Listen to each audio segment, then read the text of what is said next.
tuntas apa yang dilakukan oleh Barreskrim dan makin relevanlah permintaan kita untuk melakukan apa yang disebut dengan gelar perkara khusus sekaligus membuka kembali penyelidikan dengan adanya temuan-temuan baru seperti yang dilontarkan oleh Betor Suryadi. Dan kami membaca ini, kenapa mereka memilih ya menunjukkan itu di pengadilan? Nah, karena mereka akan mengantisipasi bahwa di pengadilan itu wewenangnya hanya memeriksa, melihat, tidak bisa memfoto, tidak bisa meneliti, dan kemudian langsung bisa disimpulkan melalui putusan hakim. Nah, ini kan akan membuat apa ya? Legitimasi bahwa produk itu sah melalui otoritas kewenangan hakim.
Tiba-tiba koran itu hilang. Ada 3 bendel yang kemudian konon katanya diambil Barreskrim, yaitu bulan Juni, Juli, dan Agustus. Anda mendengar itu juga? Iya, itu kan report langsung ya, karena klien kami itu Rizwan Sianipar dan Roy Suryo saling berkoordinasi.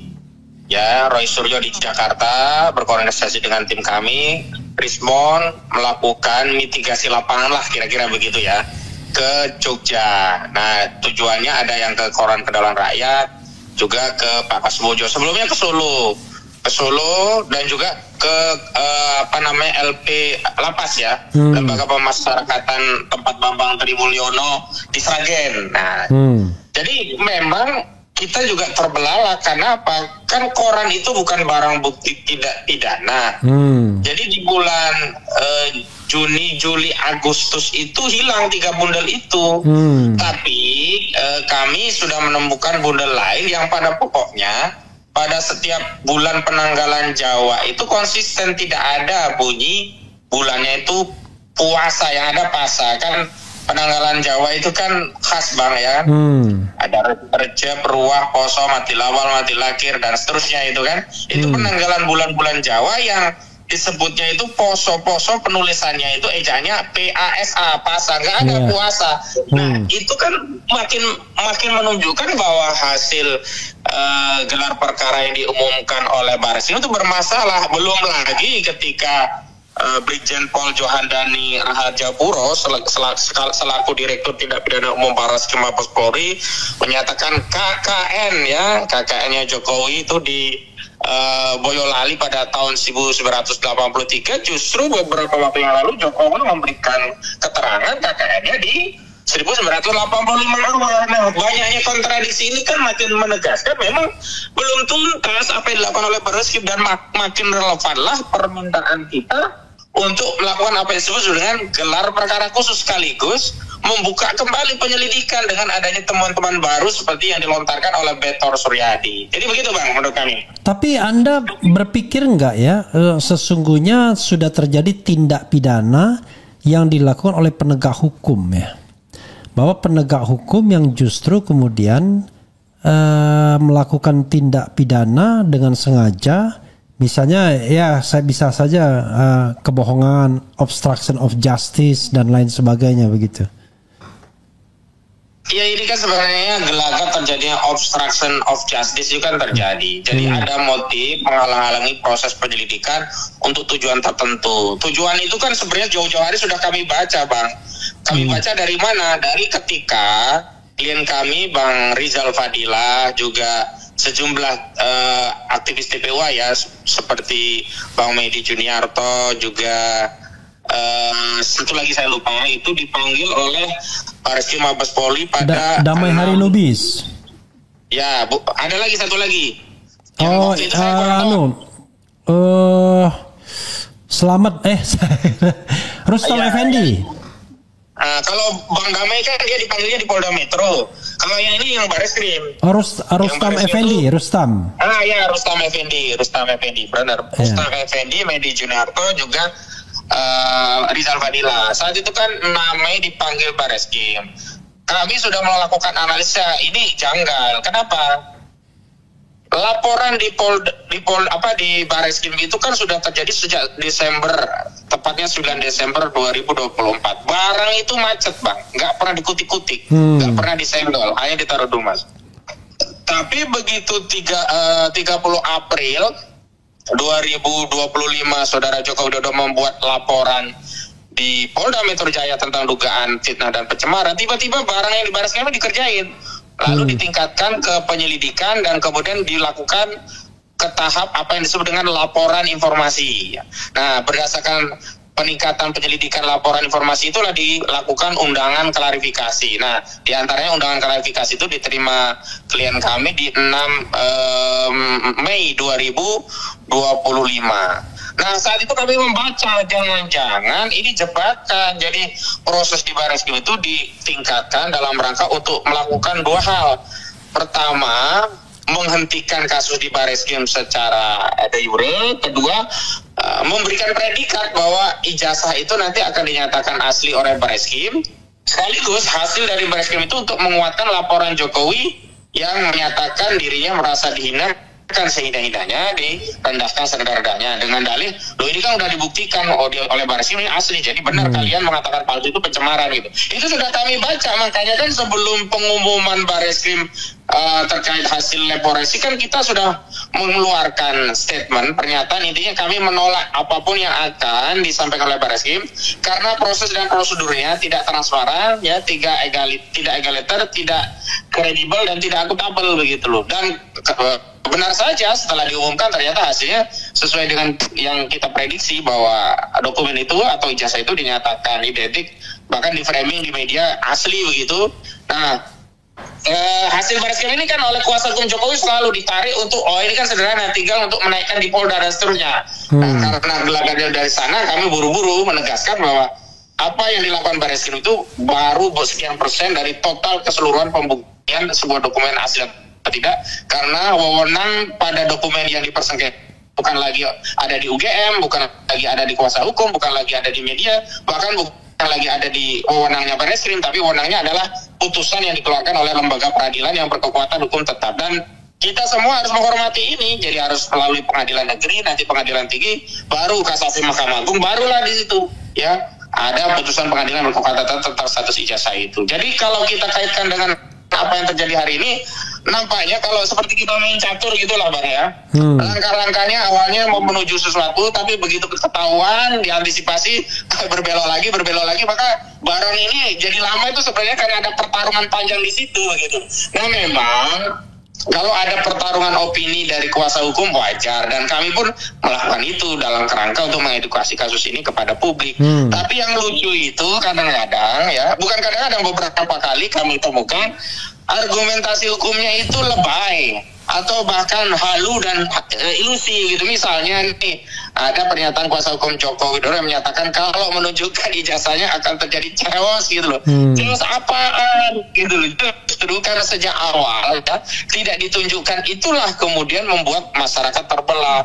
Dan kami membaca ini, kenapa mereka memilih ya menunjukkan itu di pengadilan, nah, karena mereka akan mengantisipasi bahwa di pengadilan itu wewenangnya hanya memeriksa, melihat, tidak bisa memfoto, tidak bisa meneliti, dan kemudian langsung bisa disimpulkan melalui putusan hakim. Nah, ini kan akan membuat apa ya, legitimasi bahwa produk itu sah melalui otoritas kewenangan hakim. Nah, sebelum itu terjadi kami juga nggak mau kemudian proses itu hanya diserahkan pada hakim seolah-olah putusannya nanti mereka yang mengendalikan. Enggak, karena itu publik harus terus membantu, dan kami berterima kasih sekali Bang muncul katakanlah ya seperti Betor Suryadi dan yang lainnya, karena kita yakin bahwa sebenarnya masih banyak yang tahu fakta tentang ijazah saudara Joko Widodo ini tapi belum semuanya berani bersuara. Nah, kita harapkan semua bersuara bukan untuk menjerumuskan saudara Jokowi atau menyelamatkan klien kami, tidak.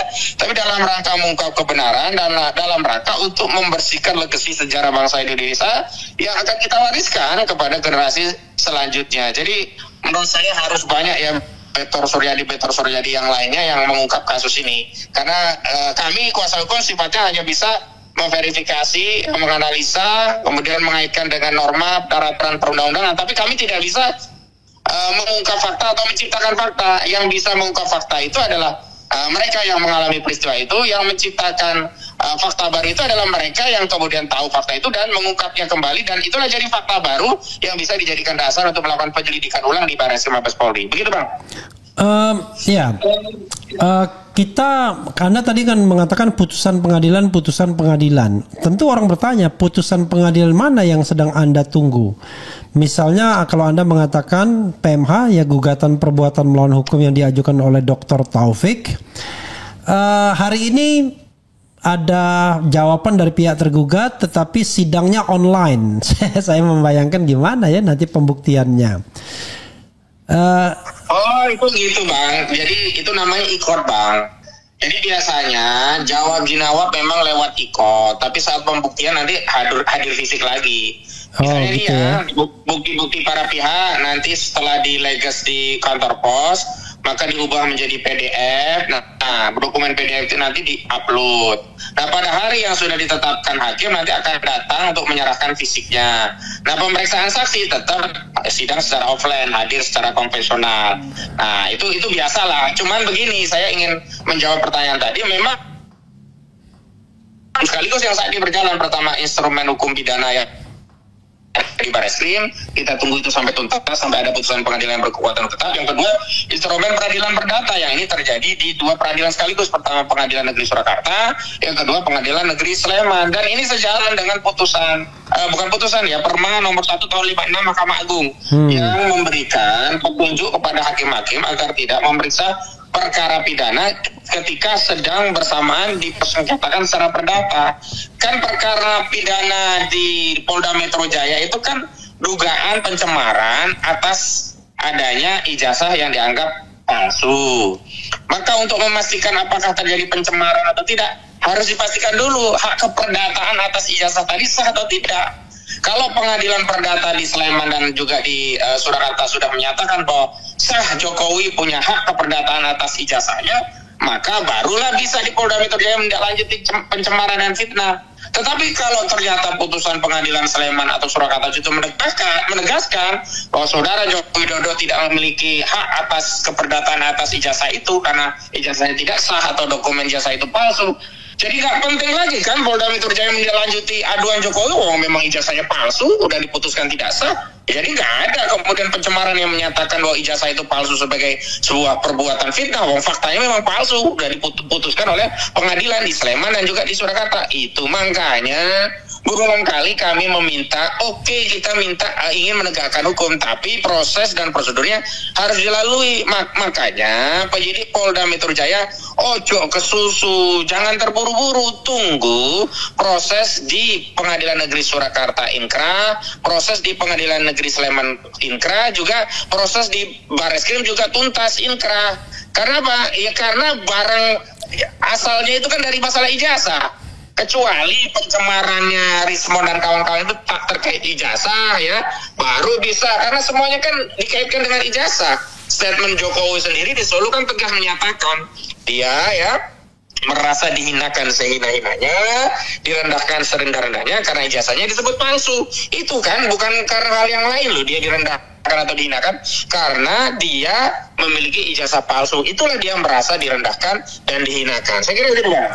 Ada satu hal spekulasi ya, misalnya katakanlah jawaban tergugat diterima ya, semacam eksepsi bahwa katakanlah pengadilan tidak berwenang atau penggugat tidak punya legal standing, maka kan tidak ada pembuktian ada apakah ijazah itu palsu atau tidak. Itu nanti gimana?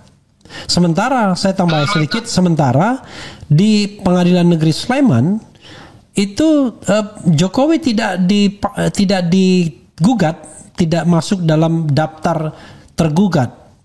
Jadi bagaimana menghadirkan ijazah sokol aslinya kalau seandainya Jokowi bukan tergugat? Silakan.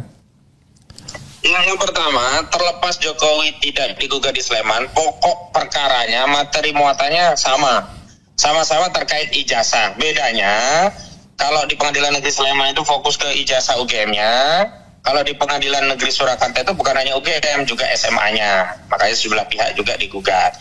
Makanya kan dua-duanya terjadi intervensi tuh Bang. Di Pengadilan Negeri Sleman, Pak Taufik dan kawan berusaha masuk intervensi untuk ikut kedudukan bersama dengan penggugat. Di Surakarta ada teman Jokowi yang juga intervensi ingin masuk sebagai pihak dalam gugatan. Ditolak semua ya intervensi itu ya, interventor itu ditolak semua ya, baik di Solo maupun di Sleman. Yang terakhir dua-duanya ditolak. Yang di Jogja di Sleman ditolak, yang di Pengadilan Surakarta juga ditolak. Artinya status quo berjalan seperti biasa. Itu yang pertama ingin saya jelaskan. Yang kedua, memang ada kekhawatiran proses itu dipenggal di tingkat eksepsi dengan menyatakan pengadilan tidak berwenang, misalnya dengan dalih objek perkaranya bukan perbuatan melawan hukum melainkan objek berkaitan dengan keputusan tata usaha negara atau besiking, sehingga kewenangannya bukan di peradilan umum tapi peradilan tata usaha negara. Nah, ini memang akan mengulangi kasus seperti yang di Jakarta atau di Jakarta Pusat, Bang. Akhirnya tidak bisa ditemukan predikat apapun, sehingga kalau tidak bisa ditemukan predikat apapun juga tidak bisa dikatakan apakah ijazah itu asli atau palsu, sehingga itu juga tidak bisa dijadikan putusan itu untuk menindaklanjuti laporan Jokowi di Polda Metro Jaya, karena statusnya juga jelas, karena eksepsi atau putusan yang di NO itu, putusan tidak dapat diterima itu intinya belum masuk ke pokok perkara, sehingga tidak bisa dijadikan legitimasi apakah ijazah itu asli atau tidak. Ini kan yang selama ini diklaim oleh kubu Jokowi melalui kuasa hukumnya ya, apakah itu Utuh Hasibuan atau anaknya Yakub Hasibuan yang berulang kali menyatakan kan ijazah ini sudah digugat, sudah menang, sudah dibuktikan. Nah, itu yang klaim-klaim keliru, karena sejatinya peradilan yang terjadi terkait ijazah palsu itu ada dua. Yang pertama itu tidak sampai pokok perkara karena dicabut, yang gugatan Bambang Tri yang saya terlibat menjadi kuasa hukumnya. Yang kedua, sudah masuk jawab jinawat tapi tidak sempat pokok perkara karena divonis NU atau tidak dapat diterima. Nah, itu yang konsekuensi kalau ini berhenti di tengah jalan. Tapi yang kedua, yang penting untuk kita garis bawahi terkait konsekuensi dengan pidana. Konsekuensi pidananya adalah bahwa kalau yang di perdata itu tidak jalan, masih ada satu harapan yang mau tidak mau harus sampai ke pengadilan. Yakni apa? Laporan yang di Bareskrim, yang penyelidikannya yang kita minta untuk dilakukan gelar perkara khusus. Dari situ sebenarnya itu akan pasti masuk ke pengadilan. Makanya Bareskrim jangan ngawur, masa dihentikan di penyelidikan. Ya, nomenklaturnya penyelidikan, tapi tindakannya seperti penyidikan, tapi prosesnya dihentikan penyelidikan. Nah, ini kan kita menjadi kayak orang kehilangan objek. Mau digugat pra-peradilan nggak bisa, ya kan? Kemudian terpaksalah kita minta gelar perkara khusus. Kenapa? Karena prosesnya penyelidikan. Padahal tindakan-tindakan untuk mendeklar bahwa penyelidikan itu dihentikan adalah tindakan yang semestinya itu dilakukan baru pada saat penyidikan. Ngumpulin barang bukti, kemudian menguji laboratorium forensik. Itu di Perkopolri tentang penyidikan tidak pidana ya, menguji forensik ya, menguji bukti forensik itu bagian dari tindakan penyidikan, bukan penyelidikan gitu loh.